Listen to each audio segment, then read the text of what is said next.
Olá, bom dia, boa tarde ou boa noite, de acordo com o horário que você está nos assistindo. Hoje é a nossa última aula sobre agentes públicos. A gente vai terminar o tratamento do regime jurídico constitucional dos agentes públicos e a gente vai tratar sobre remuneração, direito de greve e rapidamente sobre aposentadoria. Então a gente começa na parte boa, né?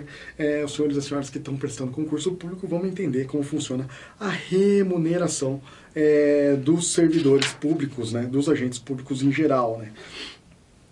A remuneração, primeiro a gente vai entender, né, é o montante percebido pelo servidor público a título de vencimentos e de vantagens pecuniárias. Portanto, o somatório das várias parcelas pecuniárias a que faz jus em decorrência de sua situação funcional, né? Veja, na Constituição estão previstos dois sistemas remuneratórios do servidor público. O sistema da remuneração e o sistema do subsídio. Nós vamos entender o que é cada um e qual a diferença entre eles. No sistema da remuneração, o servidor público ele tem um vencimento, né, que é uma retribuição pecuniária inerente pelo exercício do seu cargo. E ele vai possuir vantagens pecuniárias, que são parcelas pecuniárias acrescidas ao vencimento decorrente de uma situação fática prevista na legislação. Então, quando a gente trata de remuneração em sentido amplo, né, dos agentes públicos ou dos servidores públicos, a gente sempre volta ao princípio da legalidade, que rege toda a administração pública, né, e lembra que o salário, né, ou a remuneração em sentido amplo do servidor público, ela depende sempre de previsão legal. No sistema da remuneração do vencimento, vai ter um vencimento base, né, um vencimento só, e depois esse vencimento vai ser acrescido de vantagens pecuniárias, como gratificações, abonos adicionais, prêmios, verbas de representação, etc. Tudo isso pode ser vantagem pecuniária. Além disso, existe o sistema de subsídio, né? No subsídio, não existem as vantagens pecuniárias separadas do vencimento. É uma parcela única, né?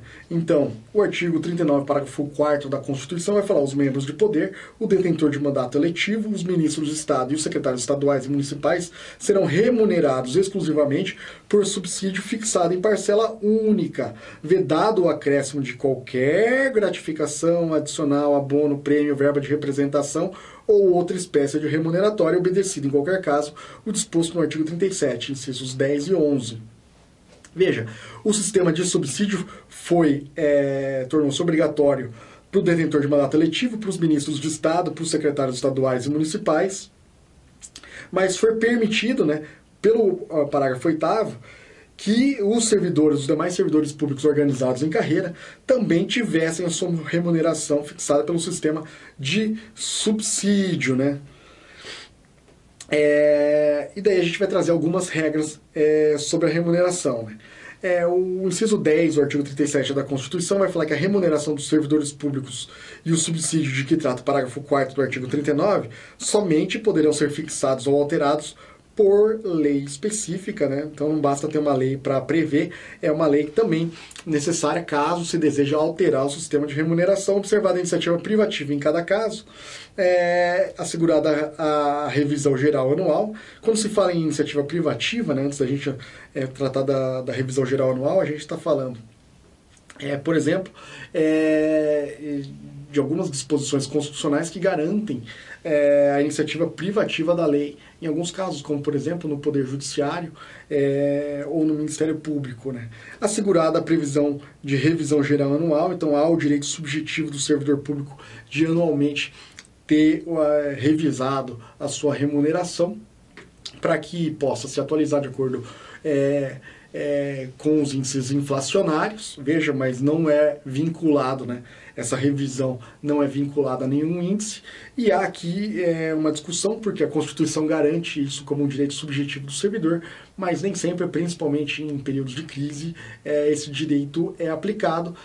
Há uma discussão no judiciário nesse momento para ver se é mesmo um direito subjetivo, como vai ser aplicado diante da omissão da administração pública e como isso funciona. De qualquer forma, a Constituição, inciso 10 do artigo 37, garante o direito de revisão geral anual, sempre na mesma data e sem distinção de índices.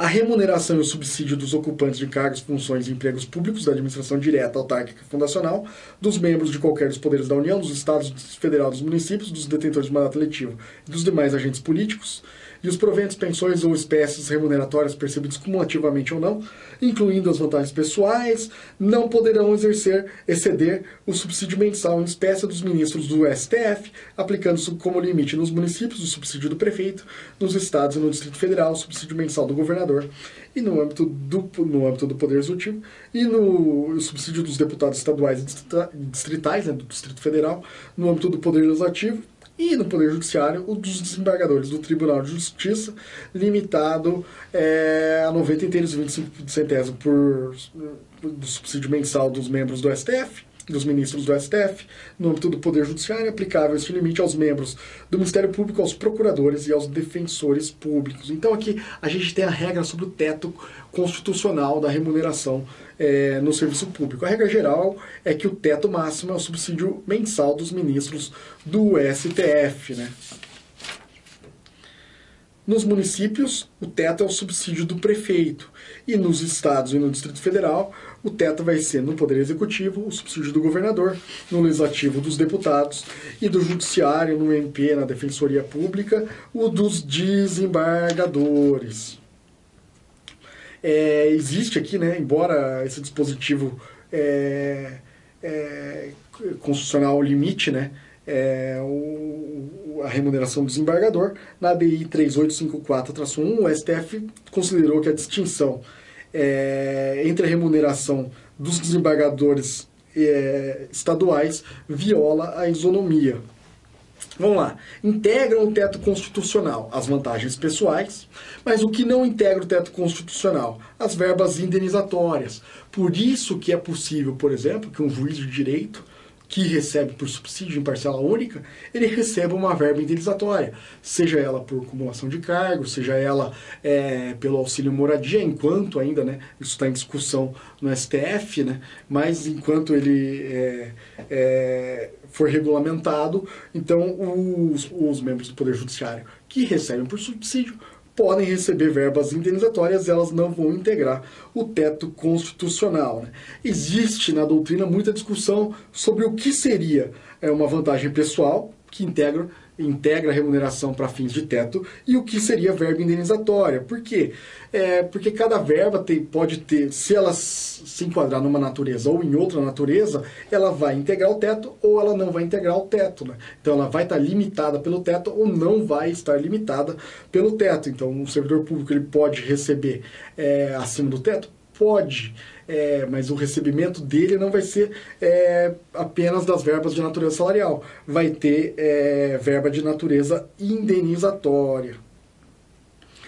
Voltando às regras, né, do artigo 37 sobre remuneração, o inciso 15 do artigo 37 da Constituição vai falar que o subsídio e os vencimentos dos ocupantes de cargos de emprego público são irredutíveis. Então, a irredutibilidade do subsídio, né, ou dos vencimentos, ressalvado, daí ele tem uma série de exceções, né, mas isso quer dizer o quê? Que o subsídio ele é irredutível e o vencimento, né, as parcelas que compõem o vencimento, elas também são irredutíveis. Isso não quer dizer que, principalmente para quem recebe por vencimento, né, pelo sistema de remuneratório, ele não possa ter diminuído aquele seu vencimento. Quando? Quando não deixar de ser aplicada uma hipótese prevista na lei para gratificação. Então, assim, de modo geral, o salário, os vencimentos dos servidores públicos, eles não podem ser diminuídos. Existem hipóteses em que, assim, excepcionais, que não vai haver a diminuição, mas ele vai receber de forma ampla, assim, menos. Por quê? Porque não se aplica ao caso alguma das formas de remuneração extra, além do salário base. Assim como, por exemplo, alguém que recebe o subsídio com uma verba indenizatória e de repente deixa de ganhar essa verba indenizatória porque não exerceu, não preencheu os requisitos previstos em lei para receber aquela verba indenizatória. Importante lembrar, né, que a irredutibilidade ela é formal, né? Então ela não protege o servidor quanto à inflação ou alguma outra questão geral da administração pública.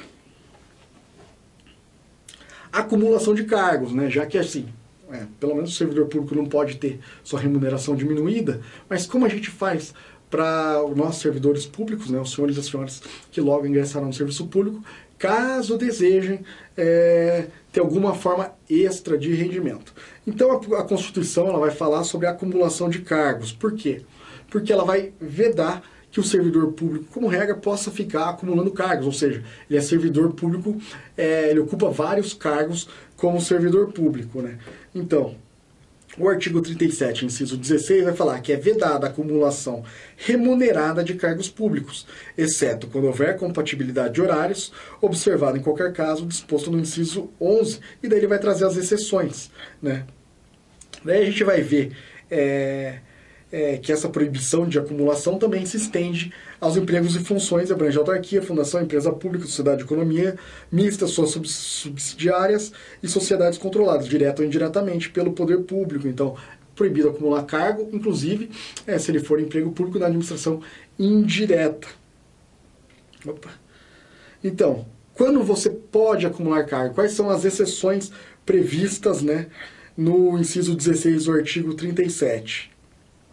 Quando forem 2 cargos de professor, quando for um cargo de professor com outro técnico ou científico, e quando for 2 cargos ou empregos privativos de profissionais de saúde com profissões regulamentadas. Então, como regra, a acumulação de cargo ela só vai poder ser nessas hipóteses, né, para cargo de professor, com cargo de professor em outro cargo técnico ou científico, ou no caso de profissionais de saúde com profissões regulamentadas, mas também limitada sempre a 2 cargos. Tem que tomar um pouco de cuidado com isso, senhoras e senhores, porque as provas elas exigem, às vezes, essa limitação de 2 cargos, né? Então, 2 cargos de professor, um cargo de professor e um nível técnico, né? 2 cargos ou empregos privativos de profissionais da saúde, né? Com profissões regulamentadas. Mas, na prática, a limitação aos 2 cargos às vezes encontra uma exceção. Então, se a prova perguntar, há limitação sim, né, de 2 cargos. É possível que existam mais 2 cargos em situações muito peculiares, né? Mas sempre que houver acumulação, deve ser respeitada a compatibilidade de horários e o limite total de carga horária prevista para aqueles cargos de 60 horas semanais. Não é possível que se imagine que um servidor público consiga exercer atividades que dão no total mais de 60 horas semanais, ou seja, mais de 3 turnos, né? Cada turno no serviço público é calculado mais ou menos com base em 20 horas, né? Então, de manhã, tarde e noite, trabalhando de manhã, tarde e noite, vai ter o limite de 60 horas semanais. Por quê? Porque era bem comum e é muito combatido o falso acúmulo, né? A pessoa acumula para os benefícios, mas não acumula para o trabalho, né? Então ela ocupa, na verdade, 2 ou até mais cargos públicos e não aparece para exercer e exige depois a sua remuneração. Por isso é um controle grande e a jurisprudência limita sempre a compatibilidade de horário, a acumulação, a compatibilidade de horários e ao limite de 60 horas semanais. O que significa, por exemplo, que 2 cargos de professor é possível, a acumulação, mas se cada um desses cargos tiver carga horária de 40 horas, não será possível, né? E note-se que a gente está tratando da acumulação de cargos públicos, não estamos tratando da acumulação de um cargo público com atividade da iniciativa privada. O dispositivo constitucional trata aqui da acumulação de 2 cargos públicos, então não vamos confundir isso, né? O direito de greve, né? Olha só, aos servidores públicos é garantido o direito à livre associação sindical. Primeiro que é o servidor público civil, né? O servidor público militar não tem esse mesmo direito, né? Não tem essa mesma garantia, né? É garantido ao servidor público civil o direito à livre associação sindical. Mas o direito de greve vai ser exercido nos termos e nos limites definidos em lei específica, né? O que acontece, né? Essa lei específica não vinha. E daí o servidor público veio e falou assim, não, queremos que essa omissão seja suprida. Qual o remédio constitucional para as omissões legislativas que impedem o exercício de um direito assegurado? É o mandado de junção. E daí no mandado de junção 712 o STF decidiu que a Constituição do Brasil reconhece expressamente, né, que os servidores públicos civis possam exercer o direito de greve, né, e a lei, existe uma lei sobre o direito de greve da iniciativa privada, a lei número 7783 de 1989. Ela dispõe sobre o exercício de greve sobre os trabalhadores em geral. Então, se o poder público é omisso, e como a lei fala sobre o direito de greve dos trabalhadores em geral, então ela poderia ser aplicada aos servidores públicos, mas lógico, né? Qualquer ato normativo, qualquer regulamentação de direito de greve para os servidores públicos deve ser temperado com as normas constitucionais que envolvem o serviço público. Por quê? Porque o serviço público, por exemplo, ele não pode ser interrompido. Então, né, os servidores públicos eles não podem exercer algumas faculdades que os empregados da iniciativa privada podem exercer em relação aos seus empregadores. Então, a aplicação da Lei Geral de Greve ela é temperada com alguns aspectos que são inerentes à administração pública, aos serviços públicos. E daí a gente tem, né, aqui o item 10 vai falar isso, né? Há de ser peculiar, né? Então, a regulamentação do exercício do direito de greve pelos servidores públicos há de ser peculiar, mesmo porque serviço ou atividades essenciais e necessidades inadiáveis da coletividade não se superpõem a serviços públicos e vice-versa.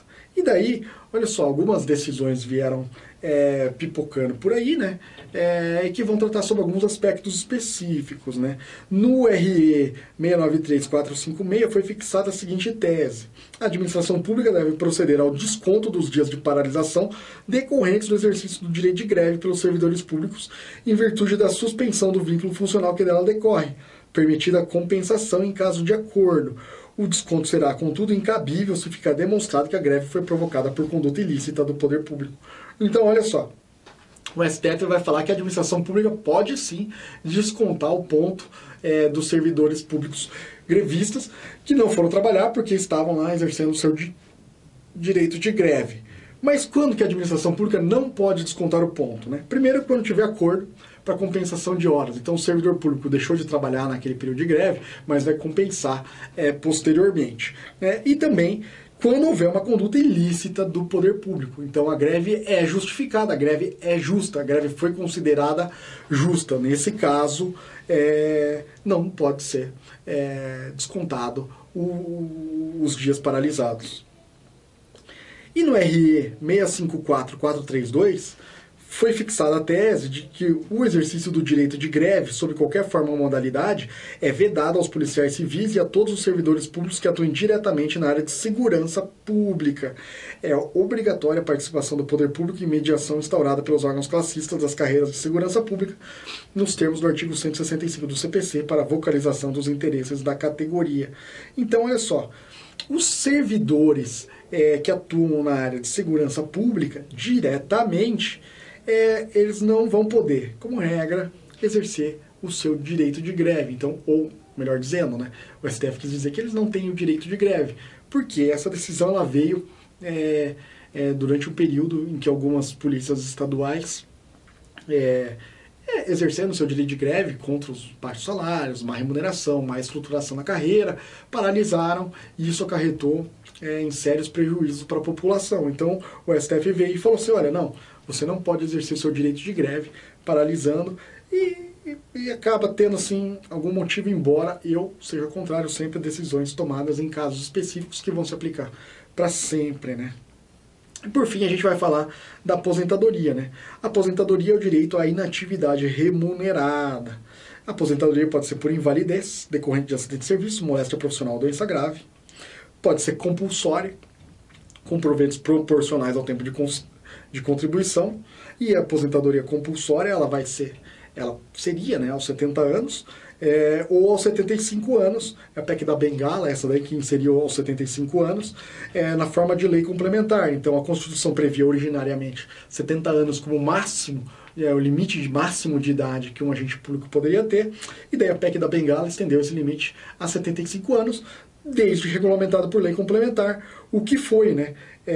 Foi regulamentado por lei complementar que previu que serão aposentados compulsoriamente aos 75 anos com proventos proporcionais ao tempo de contribuição, alguns servidores, os servidores titulares de carga efetiva da União, dos Estados, do Distrito Federal e dos municípios, incluídas suas autarquias e fundações, os membros do Ministério Público, do Poder Judiciário, das Defensorias Públicas, dos tribunais e dos conselhos de conta. Então quase todo mundo aí está submetido ao teto, ao novo teto de 75 anos, enquanto perdurar a lei complementar. Além disso, a aposentadoria pode ser voluntária, e a aposentadoria voluntária a gente sabe que une critérios de idade e tempo de contribuição. Se você preenchendo os requisitos mínimos, você já pode aposentar parcialmente, recebendo proventos parciais, e depois de um limite você vai receber os proventos totais a que você tem direito, né? Então, os regimes previdenciários a que estão sujeitos os servidores públicos pode ser o regime geral de previdência social. Hoje em dia é admitido que o ente federativo ele estabeleça, né, a submissão ao regime geral de previdência social para alguns agentes públicos, o regime próprio de previdência,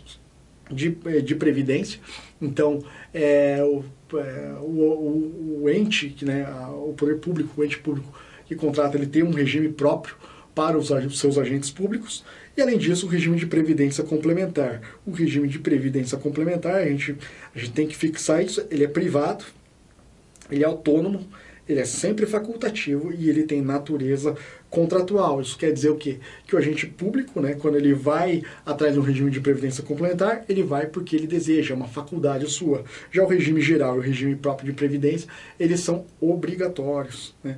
Pelo menos a sua contribuição é obrigatória. E com isso a gente termina aqui as nossas 3 aulas sobre agentes públicos. Espero que isso ajude os senhores e as senhoras nas provas de concurso. Não dá para tratar de toda a matéria, porque é muita coisa. Desejo boa sorte a todos e até a próxima.